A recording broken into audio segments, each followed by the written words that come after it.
Sobrang wild ng ending. Cedric Barefield 4-point shot for the win. Napa-night-night sa Ginebra. Mamaw ang bagong import ng Blackwater. Ginayang celebration ni LeBron James. Ginulat ang Barangay Ginebra. Barangay Ginebra kontra sa Blackwater Bossing. Galing nga sa big win ng Ginebra kung saan tinalo nila ang San Miguel sa huli nilang game sa likod ng 51 points ni Brownlee. Kaya masusubukan nga kaagad itong bagong import ng Bossing na si George King na magde-debut sa game na ito. First quarter ay inatake nga kaagad ni George King ang perimeter defense ni Brownlee para sa kanyang unang punto sa PBA. Naging agresibo naman nga kaagad si Japeth Aguilar sa kanyang back-to-back basket sa loob ng paint. Naging back and forth nga ang opensa ng both teams sa mga early minutes. Deep 3-point shot para kay RJ Abarrientos para sa kanyang unang field goal sa laro. Halfway ay nagpaparamdam na sa opensa si Brownlee kung saan pasok nga kaagad ang kanyang first attempt sa 4-point line. Pero ganda din nga ng nilalaro offensively this quarter ng import ng Bossing. Naging dikit lang nga ang score ng dalawang kupunan. Instant impact naman si Isacco na kumana ng 4 points coming off the bench late sa quarter. Lamang lang ng isang puntos ang Ginebra after ng opening frame, 21-20. Second quarter ay patuloy ang pagdomina sa ilalim ni Japeth Aguilar.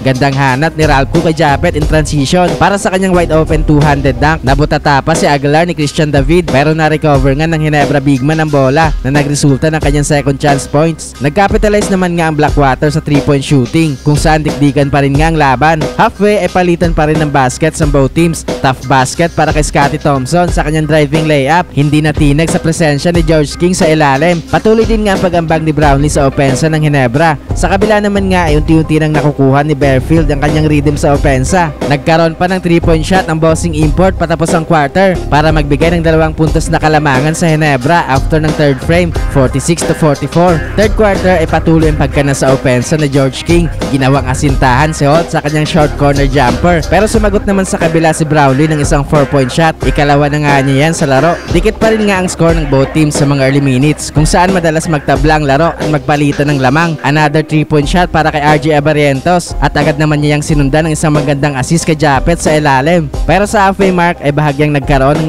9-point lead ang Blackwater matapos ang back-to-back 4-point shot ni George King. Ala King James na celebration sa pagkorona sa kanyang sarili.